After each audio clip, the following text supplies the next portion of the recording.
Great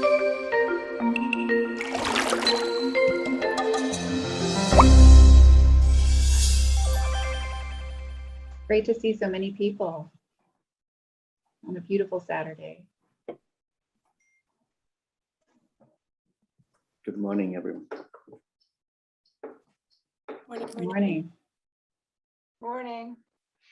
Well, I believe that the majority of folks have entered from the waiting room into our main session. And so I'd love to be very respectful of everyone's time and hand it off for a welcome to all of you to the chair of the board, Tony Estramera. Thank you. Well, good morning. I'm Tony Estramera, chair of the Valley Water Board of Directors. I want to thank each of you for joining us today, including my fellow directors. I'd also like to extend my gratitude to my elected colleagues who are joining us from the cities of Campbell, Cupertino, Gilroy, Montserrano, Morgan Hill, Mountain View, Saratoga, Sunnyvale, and the town of Los Gatos, as well as staff who are here representing the city of San Jose and the offices of State Senator Dave Cortese and Congressman Ro Khanna. For those of you who may not know us, Valley Water serves nearly 2 million people in 15 cities across Santa Clara County, providing a reliable supply of safe, clean water, natural flood protection, and environmental stewardship. Managing Silicon Valley's water resources is part of our mission. Although we're receiving some much needed rain, Santa Clara County remains in a drought emergency. In fact, the governor has now declared a drought for all of California. The lack of local rainfall and snowpack in the Sierra Nevada these past 2 winters has threatened our water supplies. Even a normal rain year would probably not be enough to pull us out of the drought. And if we have another dry year, our water supply could be further jeopardized. Today, we brought together elected officials, business leaders, water retailers, environmental advocates, and agricultural leaders, a diverse group of stakeholders across our region whose constituents, members, and livelihoods depend on having enough safe, clean water. Now, during today's summit, we want to offer our assistance to you and those that you represent to help us all weather the drought. And we want to partner with you so that you and your organizations can take actions needed to help your communities reduce water use and help our region combat this drought emergency. You will hear information about Valley Water's resources that can help your communities reduce their water use. We also want to highlight the actions that you as decision makers can take in your communities to help our region combat this drought. As community leaders, you can help drive behavioral changes that result in a reduction in water use.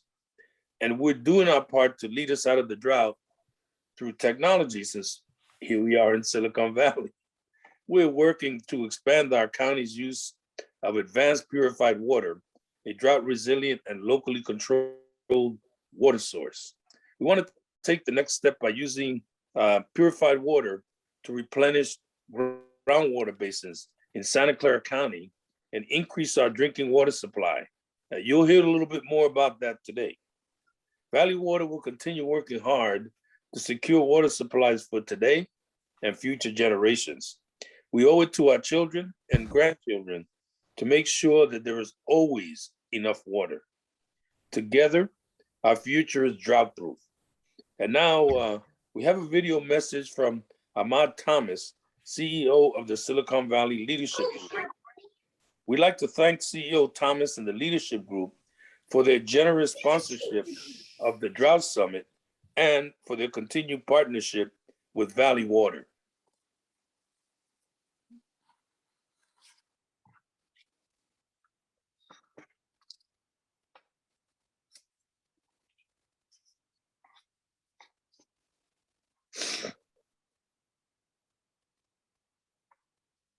Oops, Rosemary, we don't have sound.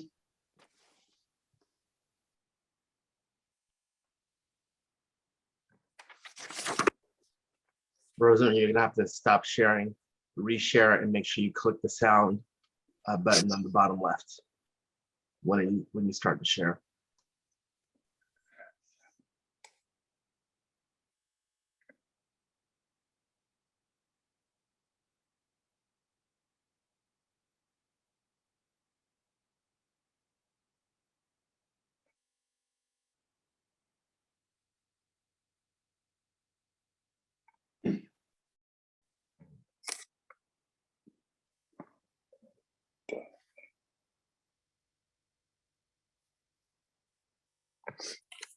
Good morning, everyone.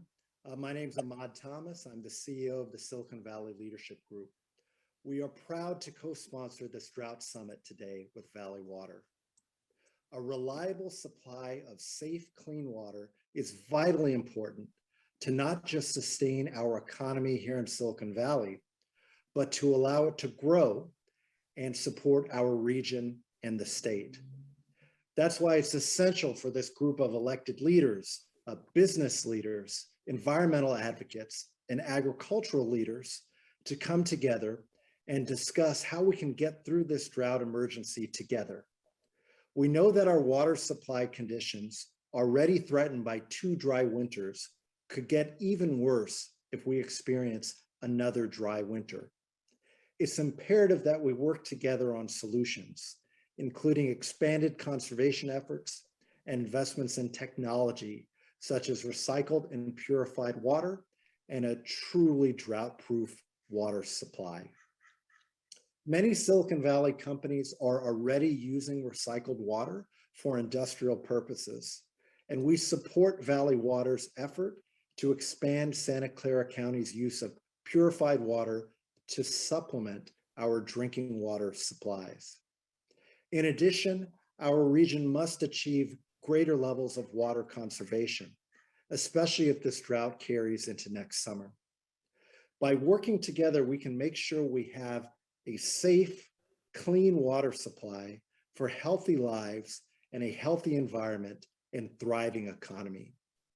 I'd like to thank Valley Water's Board of Directors, their CEO, Rick Callender, for their incredible leadership during this drought emergency, and to echo the sentiment of Chairman Estremera, by working together, our future can be drought-proof. Thank you very much on behalf of the Silicon Valley Leadership Group. We look forward to a very productive summit today.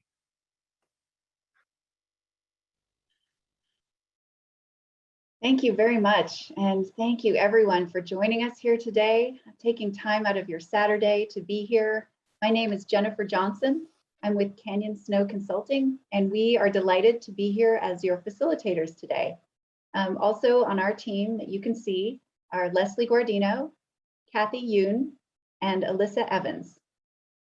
We have a great summit planned for you today. You are going to be hearing some substantive presentations, an inspiring keynote address, and you will also have the opportunity to participate by asking questions, discussing issues in the small groups, and answering a survey.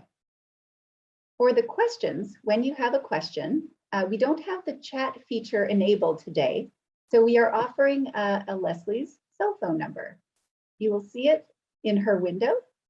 If you're not seeing the windows, it is 408-425-1696.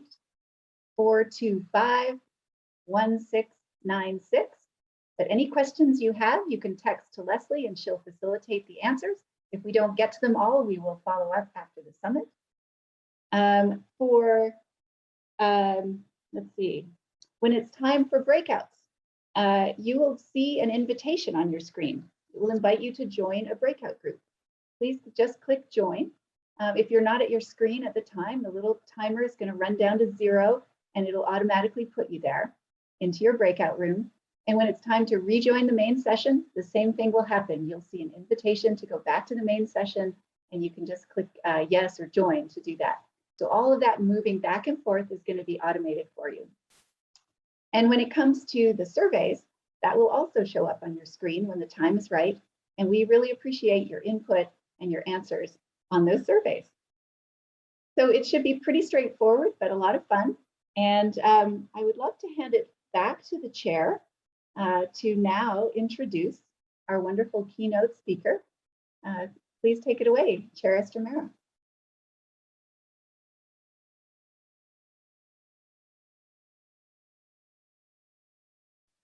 You're on mute, sir. Sorry. Can you see that? There you go. Sorry about that. Here we go. Thank you, Canyon Snow, for facilitating today's event. It's my pleasure now to introduce our esteemed keynote speaker today. John Lear was elected to the State Senate on November 3rd, 2020, and was sworn in to represent our District 17 on December 7th, 2020. As a member of the California State Legislature, Senator Lear chairs and serves on the board of array of committees. Among his many leadership roles, the senator is chair of Senate Budget Subcommittee number 1 for Education, and serves as the vice chair of the Joint Legislative Audit Committee.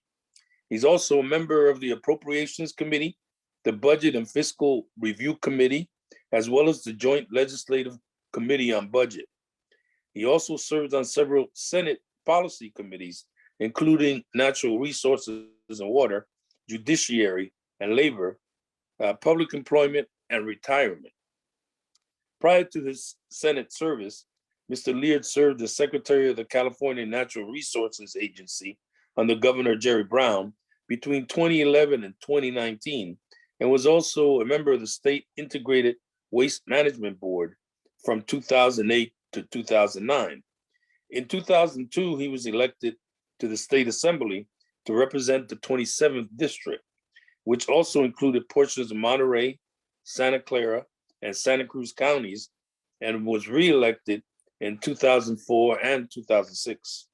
While serving the maximum 3 terms in the Assembly, Mr. Lear authored 82 bills that were signed into law, including the Water Conservation in Landscaping Act of 2006, which provided the foundation for the statewide model water efficient landscape ordinance for use by local agencies. Senator Lear has been a champion in conservation for our region and continues to serve the people of Santa Clara County with distinction. On behalf of the Valley Water Board, Mr. Senator, we're so honored to have you here with us at the 2021 Drought Summit, and we look forward to your keynote.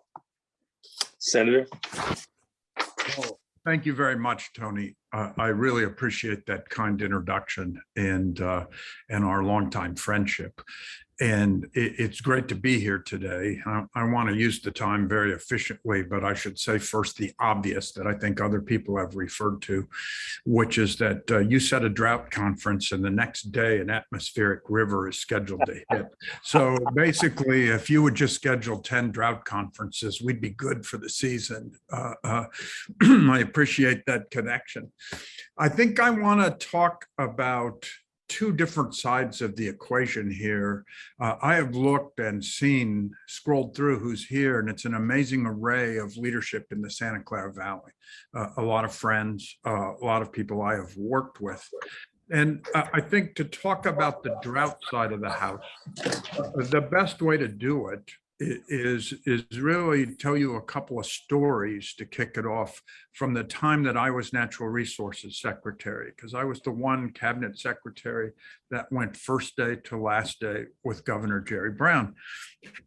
And when we had the major 4-year drought in the first part of the last decade, he issued a major executive. Somebody needs to mute. He issued a major executive order on water conservation. And when he did it, we had a meeting the night before, and he wanted to, as is Governor Brown's want, to go over all 33 paragraphs and talk about them in detail and check it out. But I framed the meeting by saying there's sort of 2 things you can do here. One is there's a little water around the margins that can be marshaled during the drought, but it's really about the bully pulpit. It's really about you convincing the people of California that they have to conserve, because that is the only thing that is going to allow us to get through the drought. And much to my amazement, he argued with me all the way through the meeting. It was like, that's vague. Why would we do that? And I would go through each point and I would try to tell him why it was important. And I remember walking home that night thinking, can't believe I lost that argument. And then the next day, I'm standing next to him when he rolls this out. It's the lead story on a lot of the national news. And he walks out and he says, this is the biggest water crisis we've experienced in modern times in California. And we're only going to meet it if you meet it, the people of California. You have to conserve. And it turns out I had persuaded him. He was not going to give me the satisfaction of knowing. And what he was really doing was poking in the argument. But he got out there clearly and he gave the message of conservation and he led. And the second story relates to it, which is we negotiated the 2014 water bond. A lot of it was done with people out of my office. And in those negotiations, the undersecretary, who was really my point person, went to a focus group one night on water. And she comes in the next day and she says, okay, that's it, I quit. And I said, what is it? And she said, well, half the people in the focus group said they get their primary information from Facebook. And that isn't the way we should be communicating. And immediately I thought, well, I have 5,000 friends on Facebook. I'm not using them to my advantage. And so when we did a press conference on the water executive order, I posted a picture of us sitting around the conference table into the speakerphone with the press statewide. And I had more response than almost anything I had posted. And the responses were all how it was not their responsibility. It was somebody else's use of water that was really dragging us down. Some people said, oh, it's the water used in fracking. No, it's what Nestle does. The people in the South said, oh, it's those people in the North. The people in the North said, oh, it's all that use of the people in the South. And one city mayor of a city that is now in my Senate district, I mean, geez, we're down to, I can't remember what the number was. We're down to 90 gallons a day.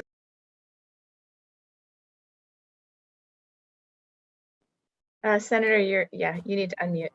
I didn't want to tell her that that in Santa Cruz, we were about 40 gallons a day lower. And so there was this resistance. And I even had this thing where I was speaking to a water forum and somebody comes out of the crowd and says to me, oh, if it's a choice between my shower and an almond grove, I choose my shower. And I said, well, how many jobs does your shower create? I never thought I'd be the one saying that. But I said that to that person. And it turns out that because of the leadership of the governor and others, many on this call, there was a time about a month after that, that the whole situation shifted, where everyone realized this is serious, we have to do our part, and conservation in a major way kicked in across the state. And so that's really my first message, is that it is up to us to really get across to the people in our jurisdictions and across the greater Santa Clara Valley region that it is really up to individuals to conserve, that we're not going to get through this unless that happens. And then the second part, which Tony just mentioned in part in his comments, is what we do over the long term to try to be resilient so that the next time there's a drought, and there will be a next time, we are better positioned to do it and meet the challenge. And as most people on this call know, the Santa Clara Valley has, through the water district, has risen to the occasion over the last 50 or 60 years. When the orchards turned to urban development, the groundwater table dropped precipitously across the Santa Clara Valley. Some cases, I have read about it, 200, 250 feet, it dropped. And so the water district really took action, and they did a number of dams and impoundments around the Santa Clara Valley. They made sure they acquired the best percolation ponds, and they put together a sustainable system of collecting the water in the region, percolating it into the groundwater, and making sure that it was at a sustainable level and was not dropping or at the levels that it had precipitously dropped to. Except there's one thing, that in the current environment, and I don't know the up-to-date statistic, but the statistic I used to use all the time is that accounts for 45% of Valley water. 55% is imported. And that water from the two sources is really from the Delta or a tributary to the Delta.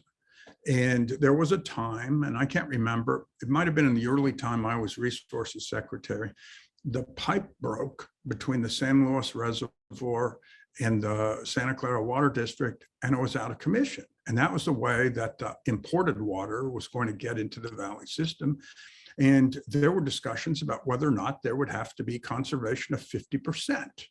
And so that drove home what the imported water did in terms of providing the overall security in Santa Clara. So going forward, you have to do what Tony said. You have to be more efficient and develop sources. See if you can move the needle on that 45%, because people conserve, you recycle water, you build a bigger and new reservoir such as at Pacheco, and you try to move up that 45% so that you have more regional reliance. The catch is that when you conserve, and you conserve dramatically, there's less of a margin to conserve and save in a drought. So you have to have reliability at the other end to make sure that conservation truly works. And one of the little known facts is that Southern California in the last 30 or 35 years has grown by 5 or 6 or 7 million people south of the Tehachapi's on less water.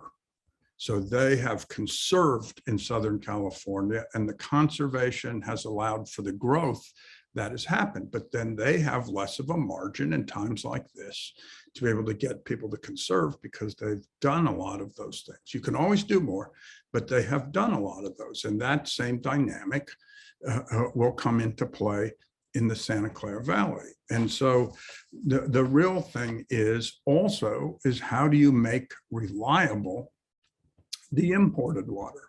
How do you make sure that that is solid so that it matches the local sources? And that is always a challenge. Because now we're in a changing climate where the snowpack, which was our water bank in California, is decreasing.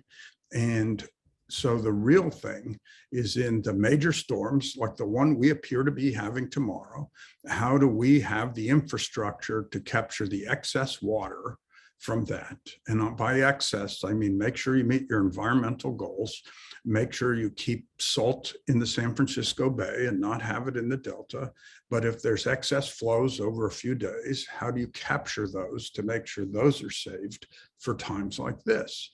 And so the real challenge in front of all of you today is really the short term.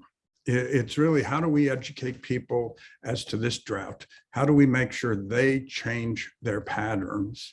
And then the water board needs support for doing what are the long-term things, because one of the anomalies is that many times when you are more efficient and people use less water, people have to pay more to get the same amount of water or less water. They don't understand that. They think if you pay more, you should get more water. And what they're really paying for is the resiliency to make sure that that water that comes to them is still there. So these are the challenges. And it is really exciting that today you are gathering people to help with that education and help with that challenge of the drought, to really make sure that across the cities, and I used to have a fight with one of the local newspapers because they would always say certain water projects were about watering lawns in Beverly Hills. And no, it's lawns in Gilroy, it's lawns in Cupertino, it's lawns in Palo Alto. It is really about here. And it seems to me that sometimes the water discussions are like the Middle East, where everybody just goes to their corner and worships. And what we really have to do here is be clear on the facts, be very pragmatic, be very environmentally oriented, but develop a resilient water system, both in the short term to meet this drought and make sure we get through it, and then in the long term to be resilient for future droughts. And the water board can't do it by themselves. The water staff can't do it by themselves. It really involves all of you. So that's why I salute you for participating today. And I look forward to working together. I had a drought package I got in the budget, and then in the last minute, it got pushed to the next year. And I'm working really hard to see if we can't advance some of those projects. And I know the Cross Valley pipeline is one. We can advance those into this year. And if worse comes to worse, when we come back, if we have to do early budget actions in January, February, providing you haven't scheduled 10 conferences and had 10 atmospheric rivers, and we're still in the same situation, I'm going to try to get those projects moved up to help you so that we can be resilient over the short term and then plan to be resilient over the long term. So thanks for having me here today. I wish you best of luck in your conference and just look forward to working together on all these issues going forward. Thank you very much, Senator. It's always just such a pleasure to hear you speak and to hear your stories from such a long career working on these issues. So thank you for being here and for encouraging us as we tackle these issues together as a community. I'm Leslie Guardino with Canyon Snow Consulting, and just going to turn it over to our next speaker, who we're really excited to hear from. This is the Chief Operating Officer for Valley Water, Erin Baker. And Erin is going to give us a bit of a reality check about the current status of water here in the Valley and what some of the projects are underway to support our water use. So Erin, Yes, good morning. My name is Erin Baker. I'm as Leslie said, I'm the Chief Operating Officer of the Water Utility. Thank you all for being here. And thank you, Senator, sir, that the keynote address coming up is actually going to tee up what we'll be talking about perfectly. And I want to also highlight that even though it has rained a little and there is a possibility of significant rain tomorrow night, we are currently in a drought emergency. We don't know when this drought will end. With the record low reservoir levels, we do know that it will take a significant amount of precipitation to get us out of this drought. We also know another drought will occur after this one. We have taken actions previously to ensure sustainable, drought-resilient water supply, but now is the time to take further actions. Water is life, and a reliable supply of safe, clean water The district's having a special summit on the drought. And I'll leave it when we're ready to go. And please mute if you can. Okay. Water is life, and a reliable supply of safe, clean water is necessary for the social, economic, and environmental well-being of Santa Clara County. Today, we'll be discussing multi-year droughts such as the one we're in now and solutions to address them. Next slide, please.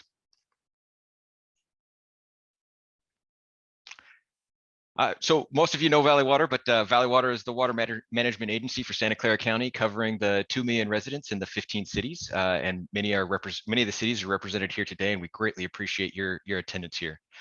We are the wholesaler providing water to 13 retailers in the county, and we manage the groundwater used by the well owners. Next slide, please. We manage a water system that is comprehensive and flexible. This includes 10 reservoirs, recharge ponds, many miles of pipes, 3 drinking water treatment plants. But I'd like to point out a couple of things on this map. Notice the orange pipelines coming into the county. The Pacheco conduit from the south, bringing imported water from the San Luis Reservoir into the county, and the South Bay Aqueduct from the north, bringing imported water also into the county. And then notice Anderson Reservoir, although it's very tough to see, is actually the large reservoir in the middle there.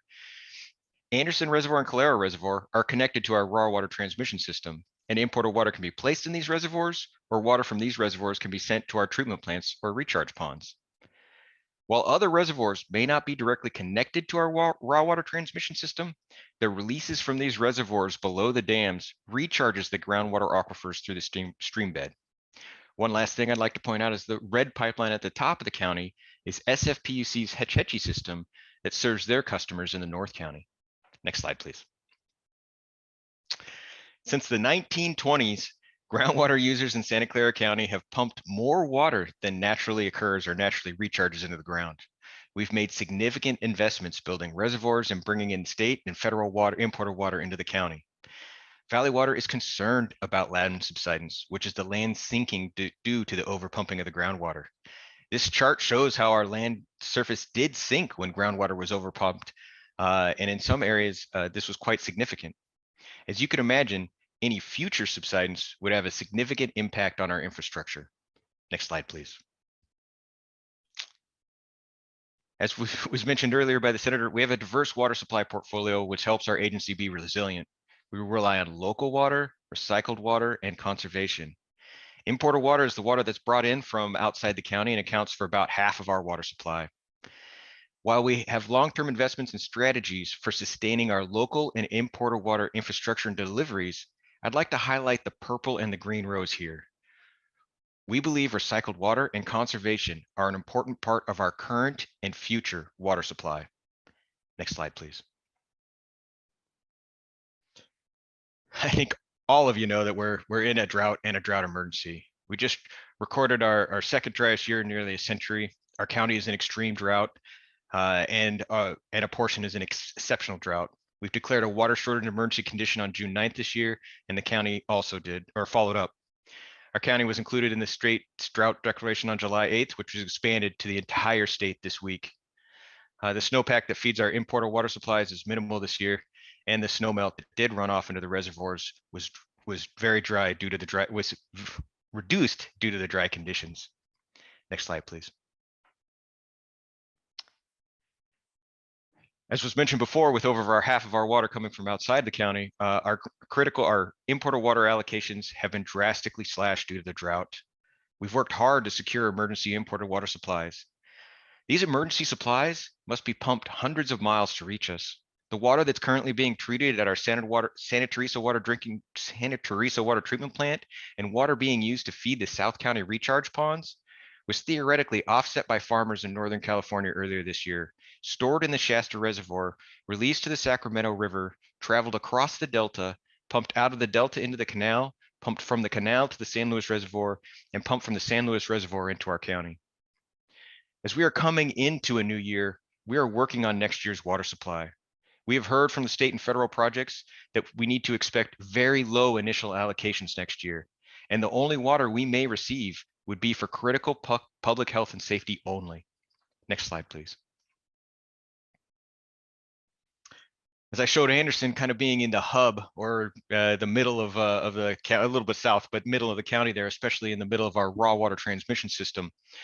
We are not able to store water in Anderson, our largest reservoir. In fact, you could hold all the other reservoirs inside Anderson due to the order to drain it by the Federal Energy Regulatory Commission.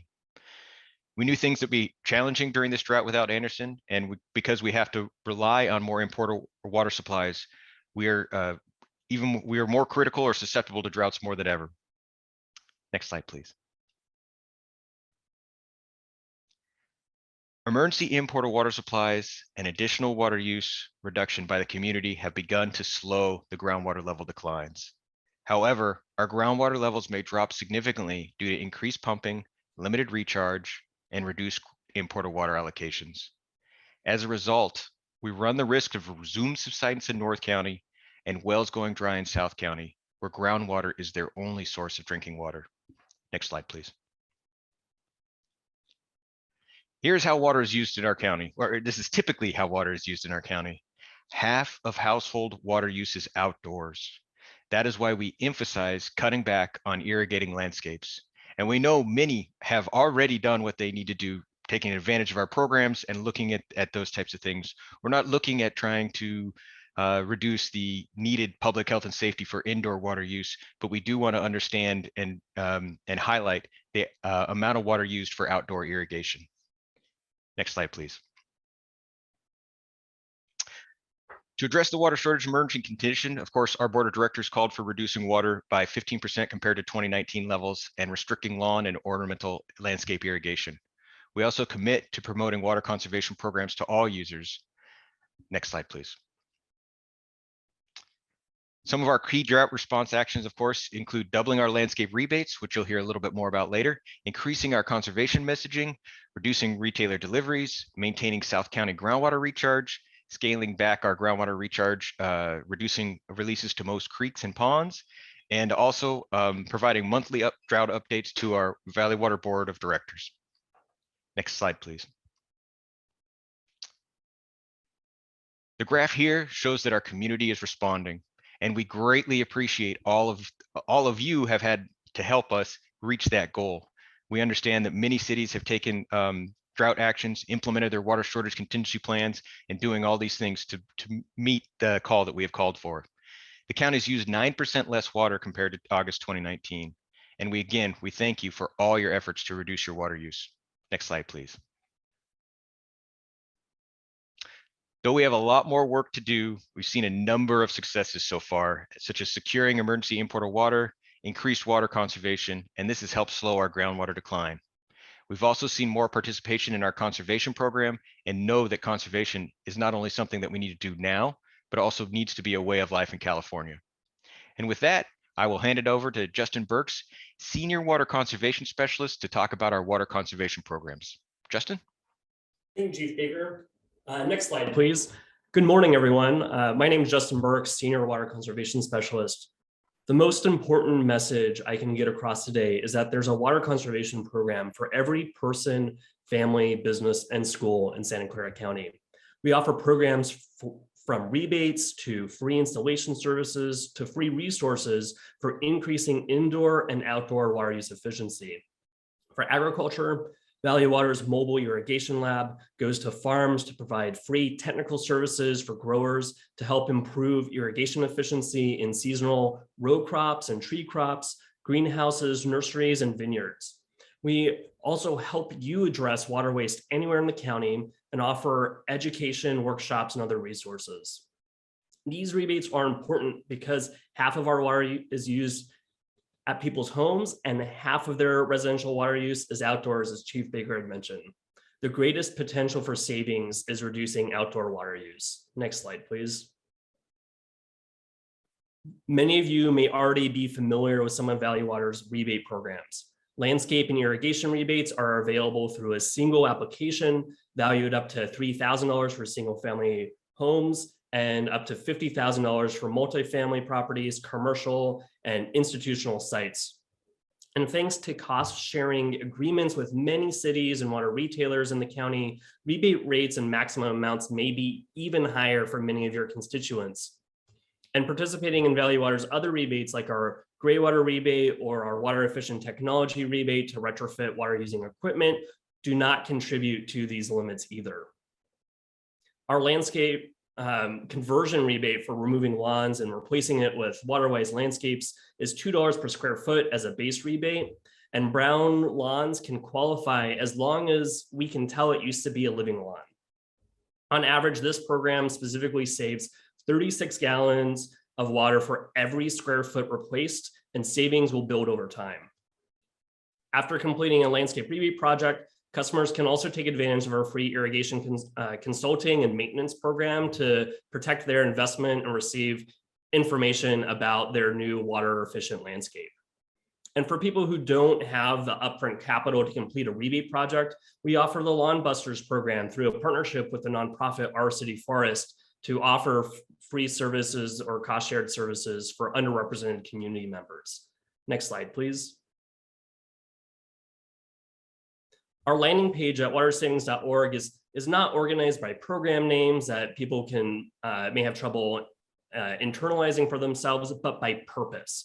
By purpose to help people intuitively find the information most valuable to them, whether it's a rebate or resources. And importantly, for every one of our programs, customers must apply first and wait for approval before starting a project to qualify.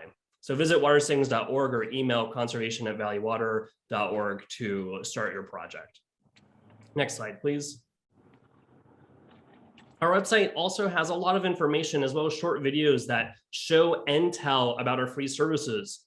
And we also have even more available at our sibling site, southbaygreengardens.org, which is a collaboration between Valley Water and a dozen local agencies to promote water conservation and pollution prevention with information, workshops, and more. Next slide, please. And Valley Water offers grant funding opportunities for water conservation and environmental stewardship projects in the county. We want to partner with the community to bring these types of projects to life. So for more information about our grants, please contact our grants and partnerships teams at grants@valleywater.org or visit valleywater.org/grants. Next slide, please. Per capita and overall water use is significantly lower than when demand peaked at the turn of the century. And the two primary reasons for water use to continue to decline after decades of effort are our rebate programs and policy. This figure is a summary of participation this past summer, where most programs experienced between double and over 20 times the usual summer participation. So the community really wants to make the changes happen to conserve. Valley Water recently completed a water conservation strategic plan that identifies areas to strategically target outreach and to expand program options.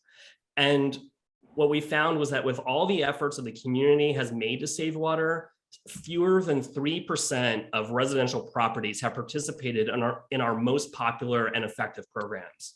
There's immense potential remaining out there, whether from homes, businesses, or government facilities to save water. Community leaders participating in our programs can increase interest and awareness and commitment to saving water. And this can take the form of advocating for others to participate in Valley Water's programs, as well as participating themselves in sharing their experience with their constituents. And lastly, policy has had a strong role in the past to save water, and it can continue to have that essential role in the future. And my last take-home point is that the earlier these types of policies are in place to offset demand, the more savings will build over time. So thank you so much for hearing a bit about Valley Water's water conservation programs, and I'll hand it back to Chief Baker. Thanks, Justin. And before Chief Baker speaks, if you have questions, again, please text me to my cell phone number, 408-425-1696. Back to you. All right, thank you. Okay, so all right, we're about halfway through. Don't worry, we'll get you back to these groups, and we'll get to the talking and the action soon. All right, Purified Water Project. So in addition to water conservation, which Justin talked about, Valley Water has developed a recycled and purified water as a drought-proof, locally controlled water supply. Recycled water, of course, is treated wastewater that is used for both non-potable and potable, non-potable reuse right now. This water is distributed in purple pipes, but purified water is highly treated wastewater that's gone through additional processes that are shown here to produce water at the quality suitable for drinking water purposes. Recycled and purified water is currently 5% of the county supply, and we are working to expand it to 10%. Next slide, please. In collaboration with the city of San Jose, Valley Water constructed the Silicon Valley Advanced Water Purification Center, which opened in 2014. The Purification Center uses microfiltration, reverse osmosis, and ultraviolet disinfection.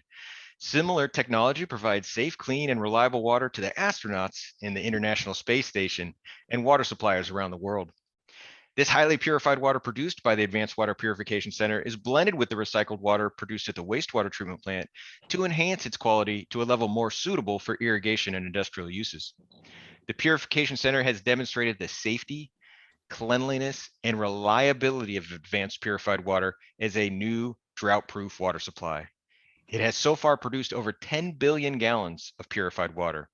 If you are interested, we provide tours of the Purification Center so that you can learn more about the technology. The tours are currently virtual. Next slide, please. Valley Water's board adopted the countywide water reuse master plan this summer. The plan analyzed various possible ways to expand non-potable and potable water reuse. Potable water reuse was found to be the most cost-effective investment for Valley Water in the future once regulations are developed. Next slide, please. We worked on the countywide reuse master plan with our wastewater partners. Valley Water has been supporting recycled water since the 70s and works closely with the 4 wastewater treatment plants in our county. Recycling and purifying water takes partnerships. In addition to our current agreements and support for non-potable recycling, we signed an agreement with the cities of Palo Alto and Mountain View in 2019 on a regional purification option. Next slide, please. Our purified water project. Valley Water Board gave direction to the staff in June 2020 to proceed with a purified project as soon as feasible to replenish our groundwater basin. This is known as indirect potable reuse. With this first potable reuse project, or a new expanded purification facility can be located in either San Jose or Palo Alto. We expect the board to decide this winter. In addition to this purification facility, the project will have 18 to 20 miles of pipeline through several cities to bring purified water to our Los Gatos recharge system located in Campbell. Remember this subsidence issue we were talking about earlier if we do not recharge the aquifer to offset the groundwater extraction. Imagine if cities in North County sank by 6 inches or a foot or 3 feet. What does it do to those cities protected by the bay by levees? What does it do to the pipes or other significant infrastructure that crosses through those cities? The project is estimated at over $500 million and will be delivered as a public-private partnership. We need this project now. Our expedited schedule shows that we expect to begin delivering purified water for groundwater recharge by 2028. We can only meet this schedule with your help. We need your support to make this project viable, cost-effective, and successful. I will now pass it over to David Siddiqui with Green Evolution, who will encourage water efficiency through the adoption of the model ordinance for new development. David? Great. Yeah, thank you so much, Erin. Glad to be here today. I've been consulting with the Valley Water on the Model Water Efficient New Development Ordinance since about 2015. 2018. But if you go to the next slide, I can explain how this came to be. So we know that there's, a lot you can do with policy, right, to help encourage conservation. And in that vein, we really started thinking about what can be done from the context of new developments, because essentially you can drive water savings that last the entire lifespan of the building, which is obviously really significant. Next slide. So in 2015, there was a Santa Clara County Water Efficient New Development Task Force that formed, and this included representatives from Santa Clara County, several cities in the county, so Cupertino, Morgan Hill, Mountain View, Palo Alto, Sunnyvale. Valley Water was obviously involved, as well as Sustainable Silicon Valley and Joint Venture Silicon Valley. And the idea was basically to figure out how to extend the region's water supplies by addressing new developments. The group researched ordinances from other regions and actually solicited input from a wide variety of stakeholders to try to figure out what were the best measures to include in this ordinance. So as I mentioned, I joined in 2018 to help kind of finalize the language and make sure it aligned well with the statewide code in Title 24 and the plumbing code and all of that. And we completed the language in 2019 and actually also developed a package of resources to help facilitate the adoption and implementation of the ordinance by jurisdictions. And I'll explain a little bit more about that in a moment. Just to kind of continue on the timeline, over the past year, as we completed the language of the ordinance, we got into the pandemic, which obviously, impacted our ability to, gain traction on this issue. But, we're really looking to, help people understand, what's available here with this ordinance moving forward, especially now as we start looking at our current situation with the current drought. I want to just describe a little bit in terms of the package of resources that this ordinance includes. Valley Water is really clear from the beginning that in recognizing that, adopting and implementing an ordinance can be, quite the lift, and really trying to do whatever they can to minimize that. So in that vein, along with the ordinance language itself, they created an overview document with a summary of how the ordinance supports existing jurisdiction policies for every jurisdiction in Santa Clara County. There's a draft staff report that can be used for council and board meetings with detailed background information on what's contained in the ordinance and sort of how it's expected to perform. a cost effectiveness analysis, which is goes measure by measure and actually is required for filing with the CBSC and the CEC, as any of the sort of local REACH codes will do. And then also essentially offering support for adoption and implementation. So if we go to the next slide, I can give a little bit of summary of just what's contained in the ordinance. So we've got a variety of areas that we're looking to address. There's single family residential, multifamily, commercial, a little bit about retail and installation. There is some stuff on landscape irrigation, but it's essentially been designed to be non-overlapping with NWILO. We know that there's already been a lot of effort with NWILO in place in a lot of jurisdictions, so we didn't want to provide too much confusion or overlap with the existing landscape ordinances. But I think, an interesting point about NWILO is that it really does provide a great example of how an ordinance like this can have a tremendous impact. We know, NWILO has been driving important water savings across the state since it was implemented in 2010. There's some content about swimming pool and spa covers. And, I think an important point about what is contained in this ordinance is that it's really been designed to serve almost like a menu. So rather than, really being firm about, this ordinance needing to be adopted as an entire package, it's really more designed to enable jurisdictions to customize it based on their local needs. And so if not every one of the 17 measures, makes sense locally or is desirable for whatever reason, you can sort of pick and choose what makes the most sense for your jurisdiction. So that's one of the things we're really, trying to get across with jurisdictions on this. And so that's the basic summary. I will say just in terms of the specific measures with single family residential, those are essentially about reducing the water waste that happens when you have a call for hot water. And there's that gap between, when cold water is coming out and the hot water arrives, and really trying to reduce that gap using sort of building design best practices. There's a section about Greywater dual distribution plumbing, which has actually been coordinated with other local agencies that are focused really heavily on Greywater. And then in multifamily and non-res, I think it's worth pointing out that there is a whole section on on-site treated non-potable water systems. And so this on-site reuse for large properties like this, it's similar to ordinances that have been developed for San Francisco and Los Angeles. It's been developed in accordance with SB 966.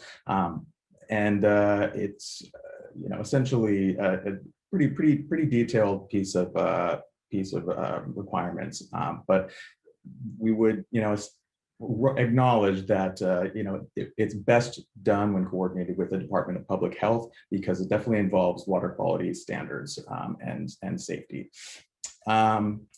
And that's kind of the main summary of the scope. So we can go to next slide. We I wanted to just share a little bit about the stakeholder engagement on this ordinance. As I mentioned, we've tried to essentially research and document, what are the existing related policies that every jurisdiction has put into place, whether that's, sustainability master plans, climate action plans, strategic plans, right? And how does this sort of play in and support those? And so we have a lot of that background information to share with jurisdictions. And we've done an initial tranche of sort of reaching out to key stakeholders in every jurisdiction in the county. So that includes decision makers as well as key staff. We've introduced the ordinance in the package of resources, and we've started working sessions to assist jurisdictions with customization. But really that process is just getting started. And so what we're really encouraging jurisdictions to do is, see how this might work in your specific jurisdiction, reach out to Valley Water for assistance. And hopefully use this ordinance as an opportunity to drive not only additional water savings now, but obviously well into the future for the length of the buildings that will be covered by it. Next slide. So definitely encourage questions and encourage you to reach out to Valley Water for additional support. And yeah, that's it.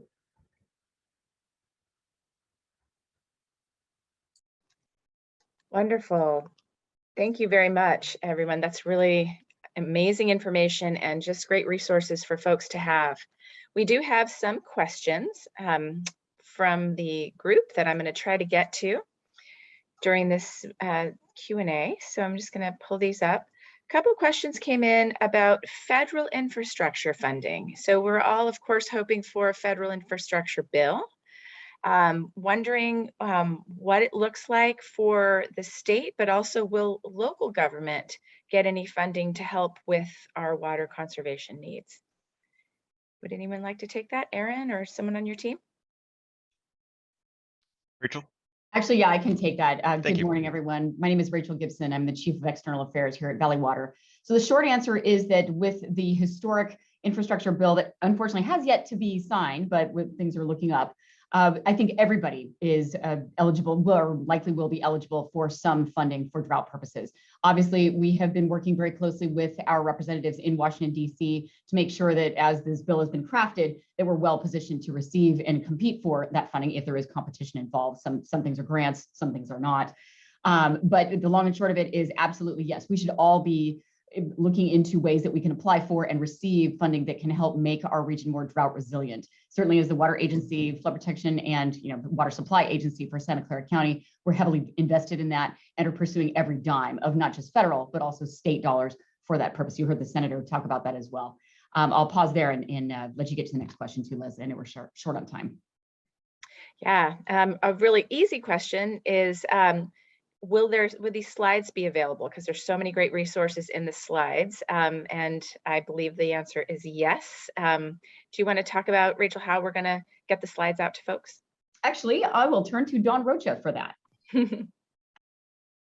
We're going to do a recap of the summit after we conclude today, and we'll be sending out not only a brief survey to all the participants, asking you how it went, what you liked, what you may not have liked, what you'd like to learn more information on. And as part of that, we'll include the presentation we provided today. Great, thank you. And we're also recording this. So in case your colleagues missed it, you can certainly share the recording with them.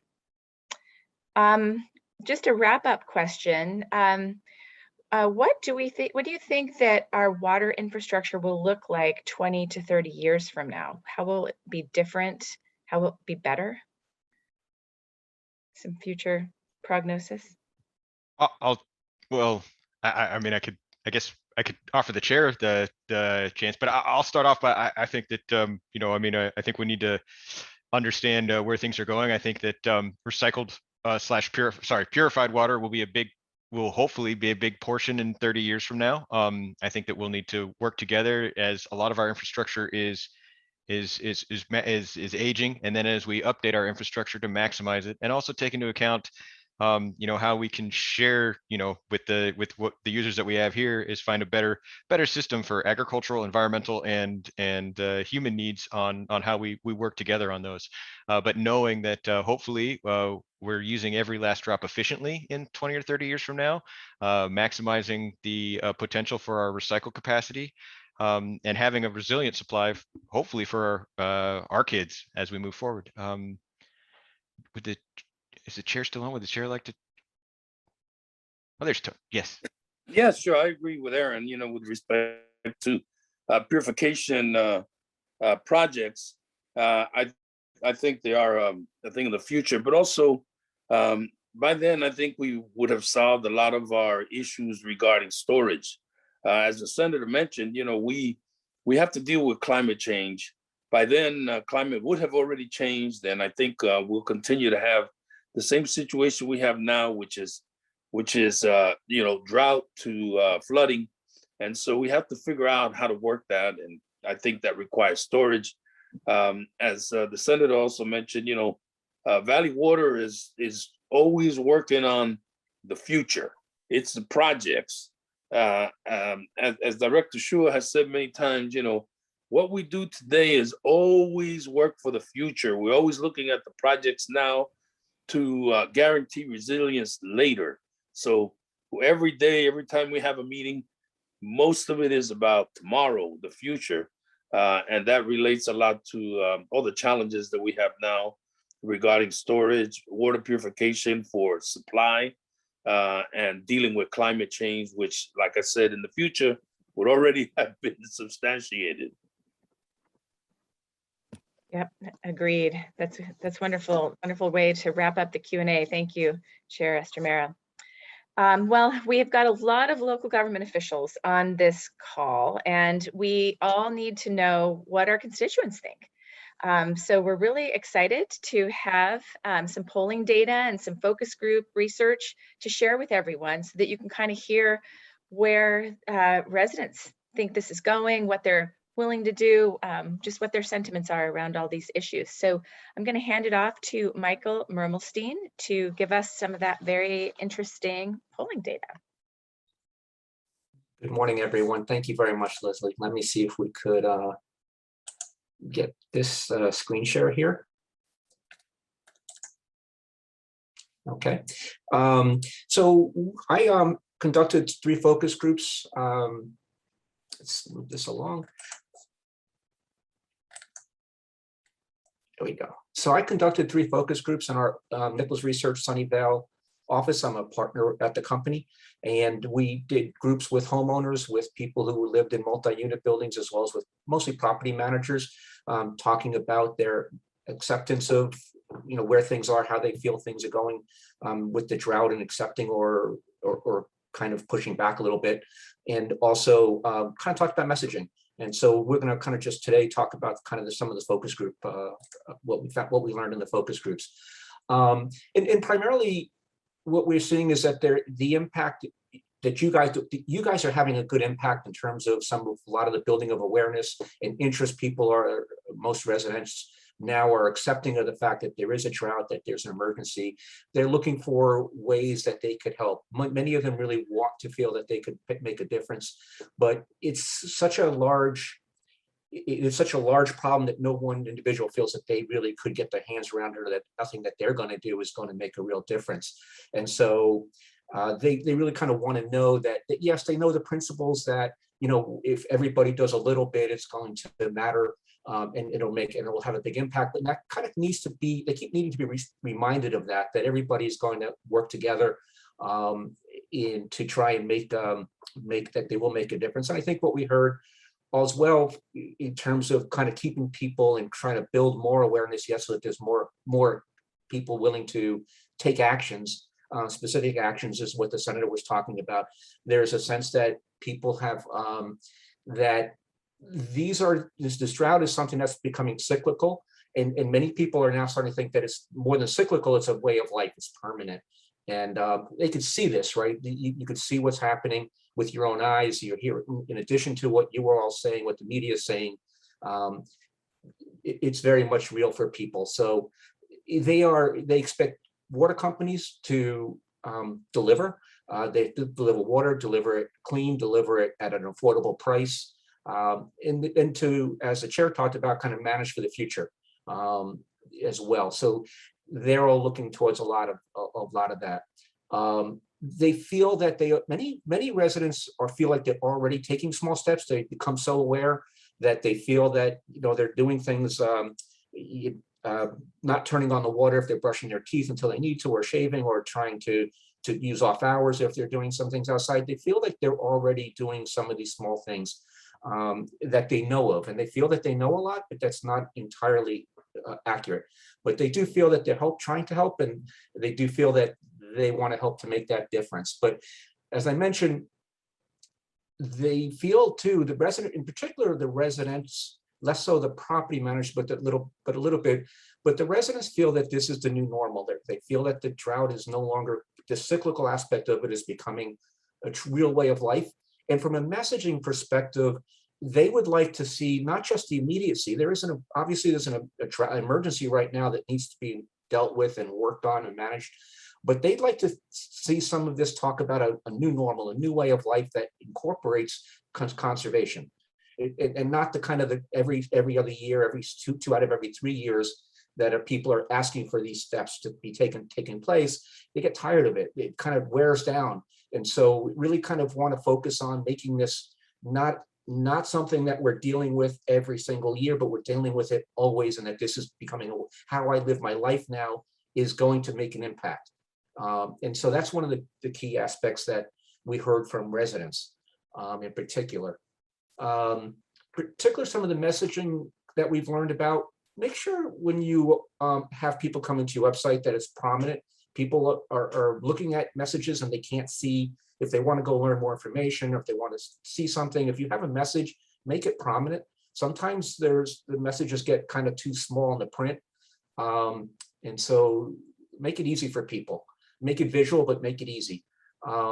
Property managers, unlike the residents, property managers want to scare people. They like the idea of call to action that could be, wake up, this is real. But, for them, because they manage properties and as a business, they want to hear about cost savings and efficiencies. Funny enough, so do the consumers and the residents. They want to save money too. And so, we'll come back to that in a second. I'll talk about the residential message a bit. But, from a property manager side, they want people, because they have to convince others who are already living in their buildings and their properties, they have to convince others. They're helping you spread the message. And they feel that the way to do that is to kind of scare people. We heard people complain a little bit. Yeah, I'm doing my part, but I hear my neighbors all the time taking showers and they're not. And we hear that too about businesses and agriculture. The consumers want to feel like they're helping. But if they don't feel everybody's helping, they kind of get tired of it and say, you're putting the burden on me. And so I think that some of the slides that Erin just showed, showing the residential, asked how much of the residential percentages are being used by residents and how they can have an impact. They need to know more of that what they're doing could help. But if they feel agriculture is getting a pass, they're going to get frustrated. And so it needs to kind of be evenly, at least perception wise, evenly shared. Residents do not want to scare tactics. They feel that wears thin, that people get tired of being beaten down. They want, as I mentioned earlier, they want to encourage water conservation as a way of life. That they want to emphasize that we're all in this together, as I was just talking about, that everybody's going to participate, everyone's going to help each other. That the messages should be positive and caring and not scolding or browbeating. And they want to know that, really it needs to be relatable to them. If you're going to show visuals and it's going to show somebody's yard, it should be of their homes. If you're talking to residents, it shouldn't have an office building that looks covered with something. They want to see, how does this impact me? How do I help? What do I have to do? And so make it relatable to them. Make the visuals match the language, match the words. They do want a call to action, but again, the actions have to be something they feel that they could do. They think that they know a lot of ways that they could, what's out in the media, but the media doesn't cover a lot of the different places that they could look for information. So when people, as I mentioned earlier, make sure their websites are visible, make sure your URL is there. If you have a call to action, make it visible so that people see it. Don't hide information. Don't make it hard for them to find or hide information. Yeah. And so I wanted to also mention, as we get into here, at the bottom, we talk about what resources exist. And Justin talked a lot about Valley Water resources. These are types of things that people really don't know are out there so as in a big enough way. As people learn of it, they're really interested. It helps them save money. They make a contribution. They feel good about that. I'm doing my part, but they're also getting things for free that help. And anything with saving money helps them. They actually love that idea. And that's for both business and for residents. Everybody wants to save money. Here it is, they're going to be charged more because we're not making enough of a dent. And yet they would like to see consistent pricing, lower pricing ultimately. But they also want to help. And so if you make them feel like they're helping and make them talk about what they're doing, how could they look at dashboards? How could they see what their community is doing or their area is doing that's making a difference?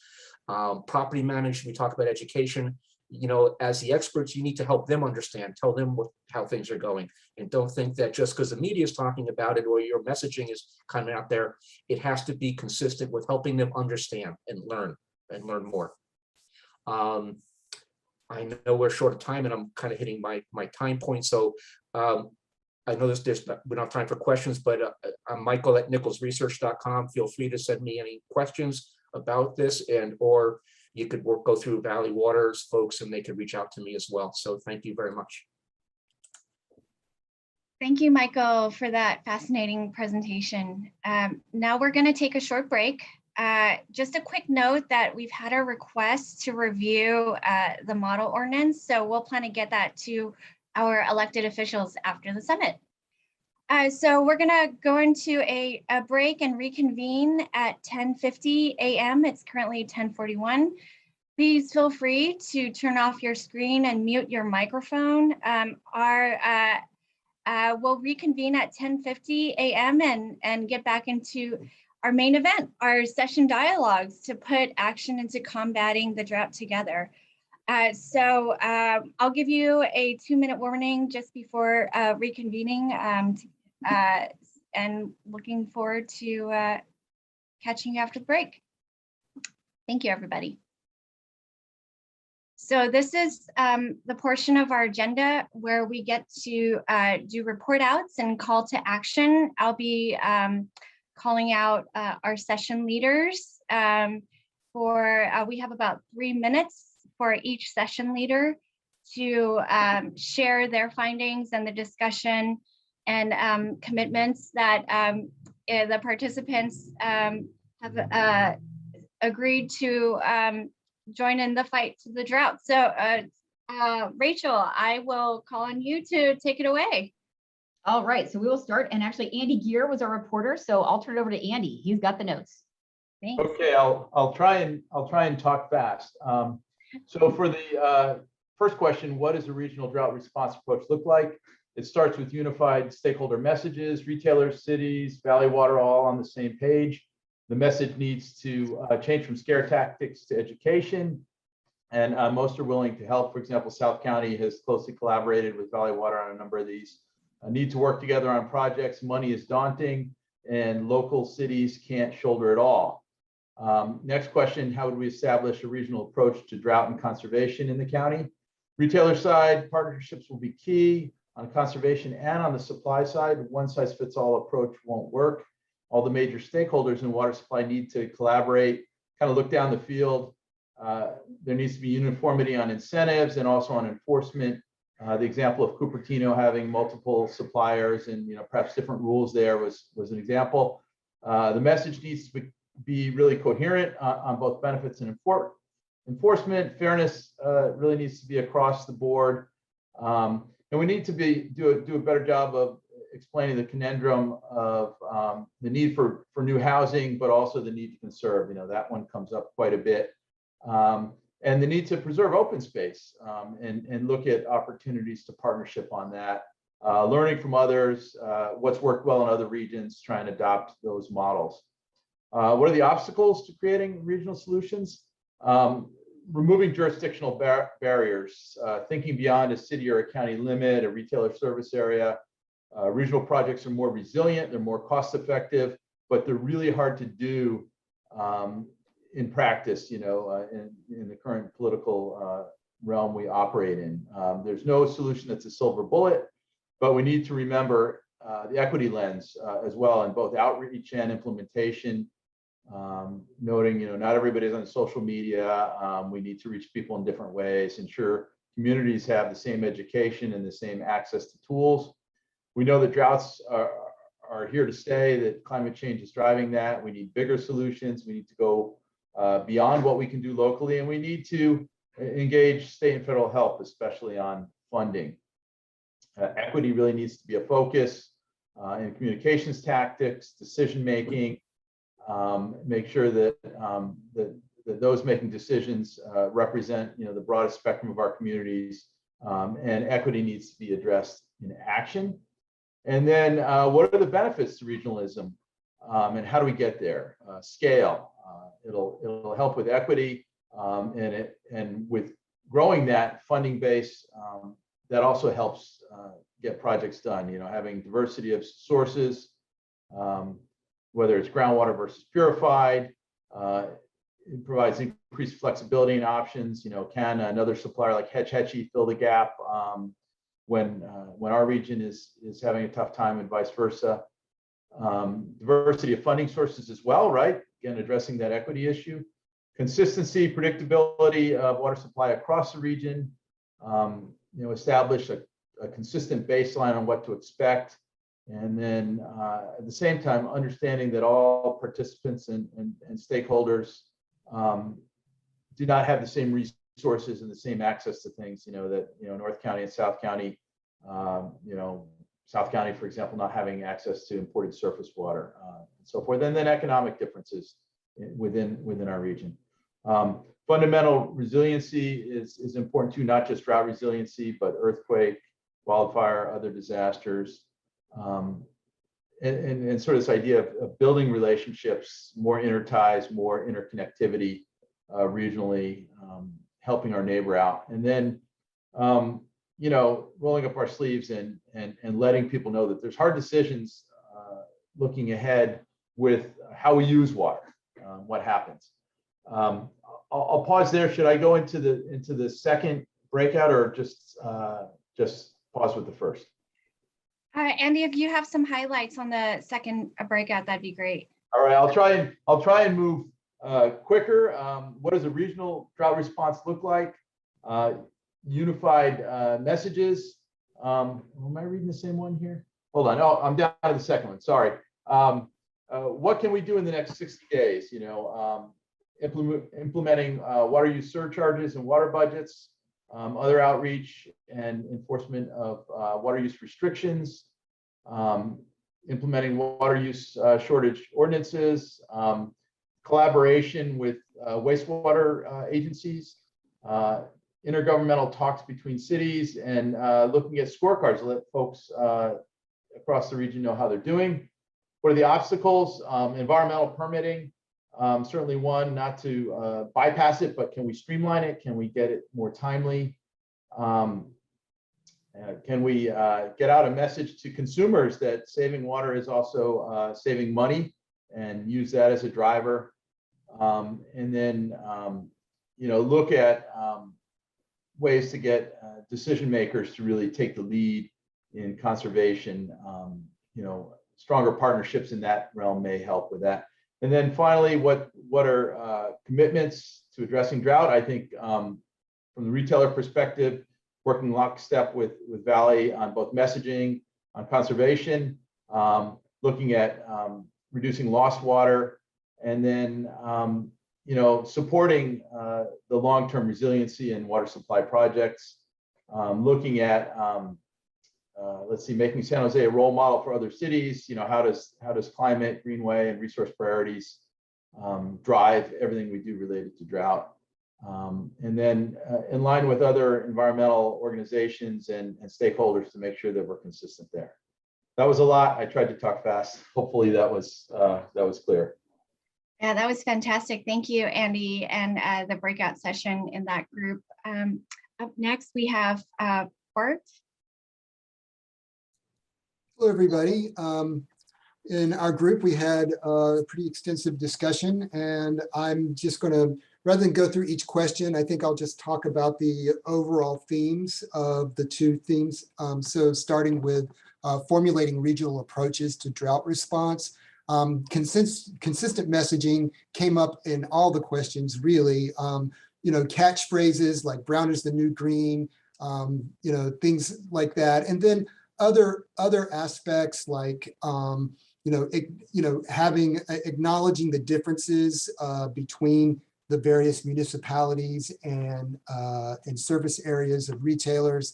Leaving water for the environment was an important one, and sending the message that conservation actually helps the environment as well.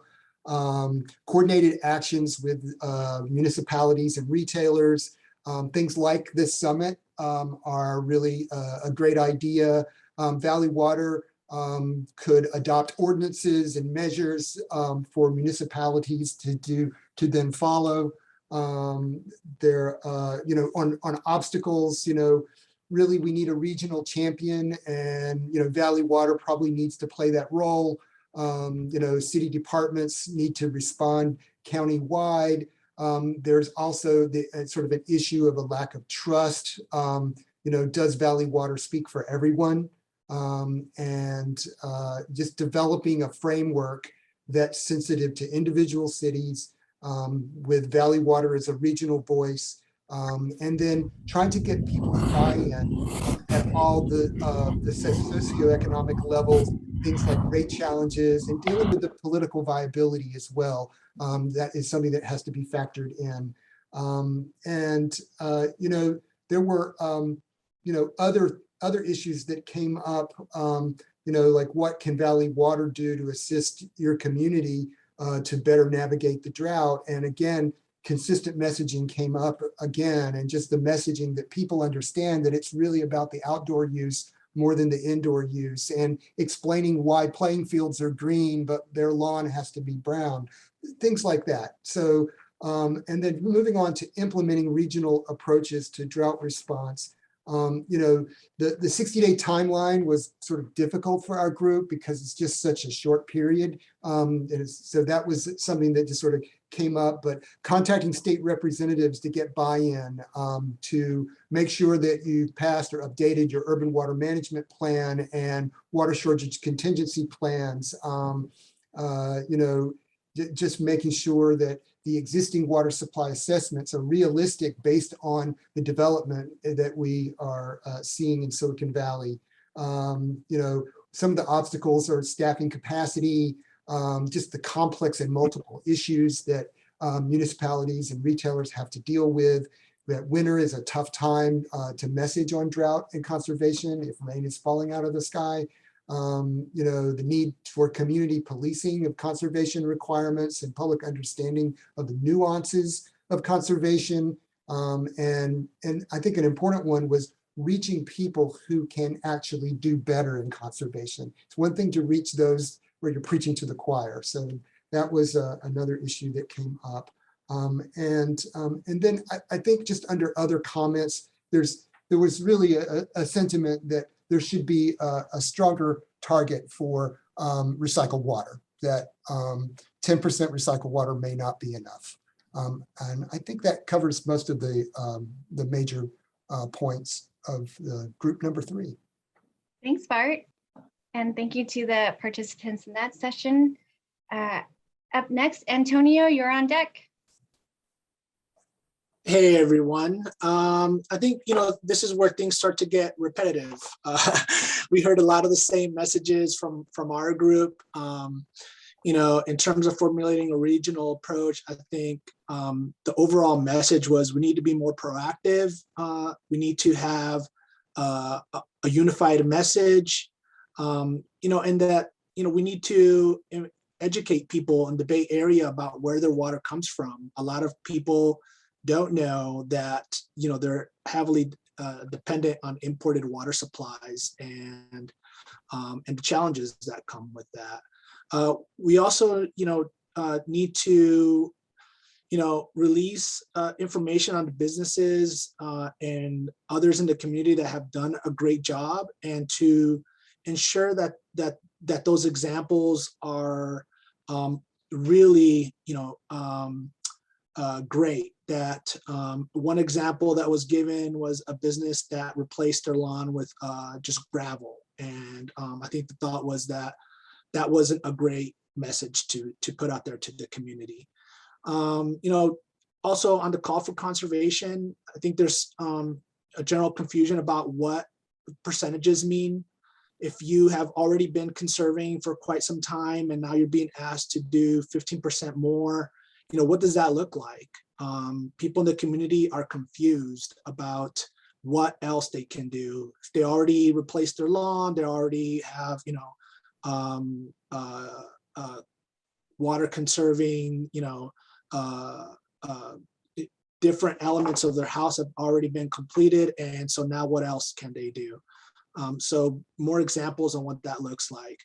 In terms of obstacles, trying to understand what all the various cities are doing within the region and trying to align those responses. That can be a challenge. I think from city representatives in the group that I had, they didn't understand or know what others within the community are doing. What are other cities? So maybe we could help compile that information, share it with others so that there's a good understanding of what's being done by others in the region. And again, just a consistent message, consistent understanding. On the issue 2, implementing regional approaches to drought response, what can jurisdictions do within the next 60 days?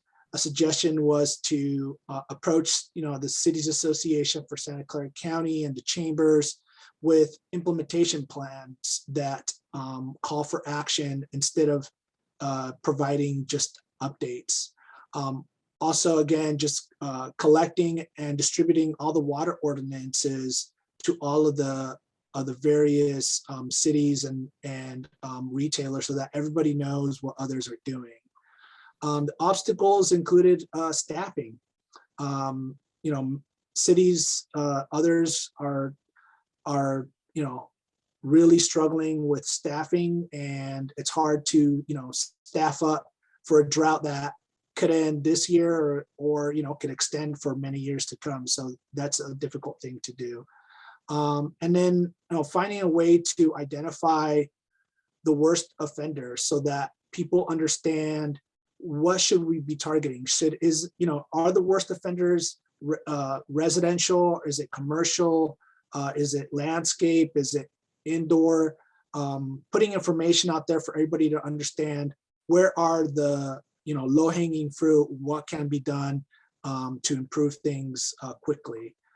And then under other comments, we had a huge challenge that is upon the horizon, and I think a couple others touched on it, but new laws and regulations that require massive housing requirements that are going to really alter the discussion about water supply. That is a challenge that is now confronting everybody, but it is going to get more difficult. And that's all I have. Thanks, Antonio. And to the participants, we're at the halfway point here. We have 3 groups left, and Justin, Burks, and Rosarin are up next. Good afternoon. Thank you everyone for this great summary so far. I wanted to hand off to Monterey Sereno Councilmember Brian Mekachik. Thanks, Justin. We had a very interesting discussion, and there's lots of detail in the notes that are that Justin recorded, and those will be forwarded. But what we wanted to do was, I think we're on the same page as everyone else, but we had 4 key items that we wanted to report out. First of all, everyone is a water messenger and a water manager.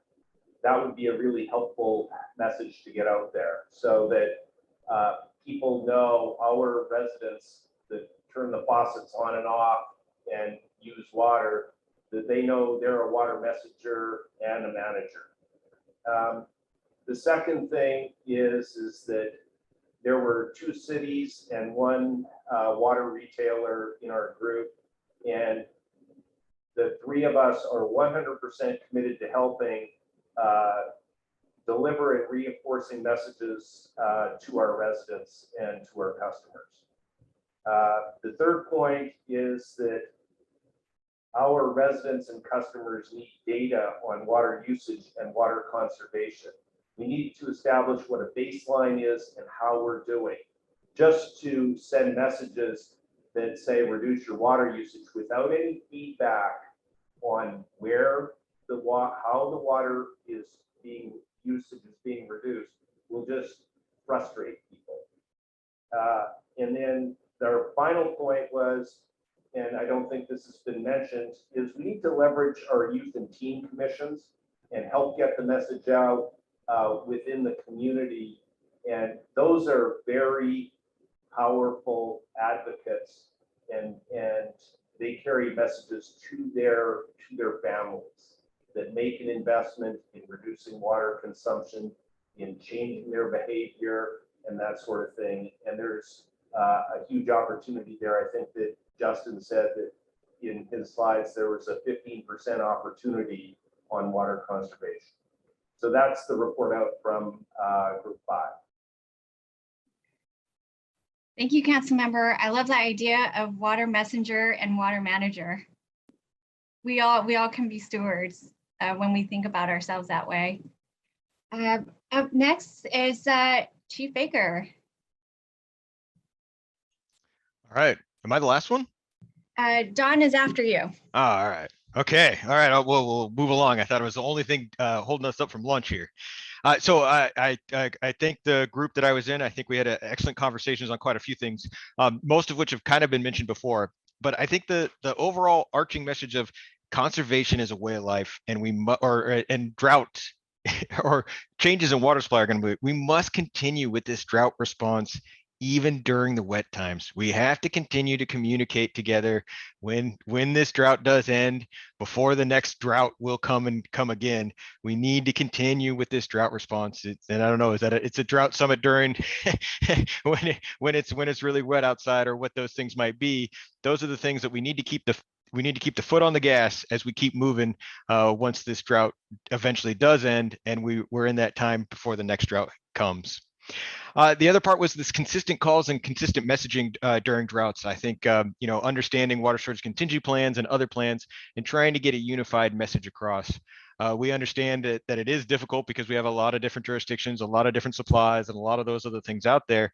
But we should try to work together on some of those things. And there are a lot of groups that are meeting together. And if we can just continue to focus on, even though we may only see our water storage contingency plan every 4 or 5 years or so, making sure that we unify what that is, and maybe even a unified or countywide kind of drought response plan that doesn't necessarily change the water shortage contingency plan, but at least understands and kind of gets us into the same thing. Now, getting everybody to agree is probably not going to be, will be 100%, but those are the types of things we can do. And then I think it was Councilmember Larson who said, we could speak more forcefully if we speak together. So I think that this unified messaging is definitely on that. Along the same lines as others have also mentioned, we need to equip the water users with the info they need to know to compare them to others in a more frequent fashion, whether that's AMI, whether that's pushing information to others, whether that's other things out there that we can do to make sure that they understand, or we can equip them with something more frequent than maybe what they're getting right now. And I know not all jurisdictions are the same, but it's understanding it, maybe in a comparison with your neighbors, much like PG&E does, right? Or your electric retailer may do. They kind of compare you to your neighbor, and you look over and you're like, wait, I'm a water saver. I can make this work. And then of course pushing information, right? But of course that requires advanced metering infrastructure and all those other things, but at least there's some of the things there. We also highlighted the equity and the price issue. That's something that we're going to have to understand and keep working on. We're going to need to take additional investments, additional actions to make sure we have a drought resilient supply. But we also need to understand that the affordability of water and other things as we move forward, and how we're going to tackle that. The other part was the last part is messaging to the stakeholders that conservation is the best value to offset the need for additional water, or conservation, even though it may cost, or putting in these landscape restrictions or these other things for developers, but understanding that that's actually a cost-effective way of keeping water rates maybe a little bit more reasonable in the future. And then the last part was increase the call for recycled water, or double that 10% to 20%, or look on that side. So that's what I've got. Thank you so much. And last but not least, Don Rocha. Thank you, Kathy. I actually was a late add to our room, so Ashley was taking notes and has it. If you don't mind, Ashley. Yep. All right. Thanks.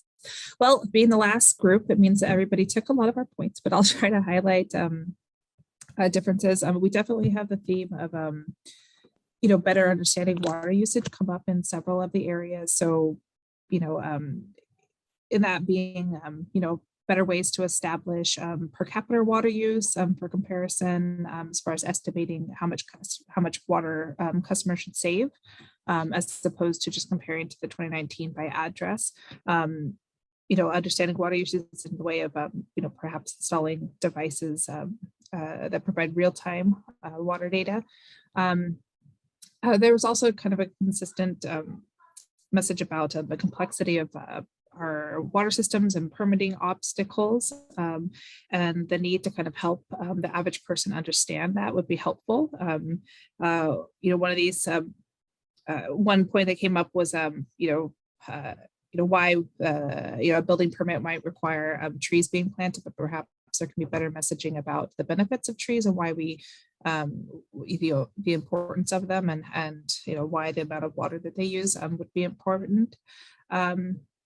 Another thing that came up a lot was kind of that community-based, social marketing or advocacy. So using peer pressure of neighbors and encouraging, using the comparison of cities, water usage or neighborhood water usage to advocate to spur people to use more water, since we are kind of competitive by nature. Let's see some other highlights. Things that jurisdictions can do in the next 60 days. Perhaps Valley Water can provide more of these environmental organizations with talking points to share and kind of help with that consistent messaging. In the implementation of reward systems, highlighting an organization or an individual that's doing well in the news, or doing some sort of a gold, silver water drop award system, and also sharing best practices. Some obstacles. The inconsistency between cities is an obstacle. It's confusing to the public as far as what the restrictions are currently. But other things that we could use, there's like a cool block program, and something similar can be done for water usage. So this is using communities to get educated about climate change, but we can use something similar to for water usage, implementing our water commissioner programs more, or just trying to get cities to talk about what their efforts and make that more public. So the efforts that cities are doing with the purification plant would be a great thing for cities to highlight more, and also highlighting their efforts in parks, in areas where there's drought tolerant plantings, maybe investing more in those projects so that the public can receive those better. And I think, a lot of the rest that we discussed was kind of an overlap. It seems like there's general themes that were kind of throughout the groups. Thank you, Ashley. And that concludes the report out. It was an amazing discussion. Again, these were all highlights. So they're just sort of snippets of the deep dive that you all had in your groups. These are all great ideas, long-term, short-term, and we are all going to take this information. Of course, we'll compile it all and report back to you. And it does take a village, and we're glad you showed up. So thank you all for being here, and of course the Valley Water team for participating. So now we'll hear closing remarks from Board Director Linda Lizotte. Board Director Lizotte, take it away. Thank you, Kathy. As she mentioned, I'm Linda Lizotte. I'm also the chair of the Water Conservation and Demand Management Committee of the district. So on behalf of the committee and the entire board, I want to personally thank all of you and our consultants, Canyon Snow, for your participation in today's summit. As we contend with the challenges that we're being faced with this extreme drought that we find ourselves in. It's very important that we understand that together we can ensure that we protect and maximize every drop of water for the benefit of our communities. Remember, a drop of water saved today means a drop of water that we have for tomorrow. So thank you again, and have a great weekend. I intend tomorrow to go out for a walk in the rain. Have a good day. Bye. Thank you. Thank you, everybody. This concludes our summit. Thank you. It was great. Yes, thank you all very well. Thanks, everyone. Have a great weekend. Great conference.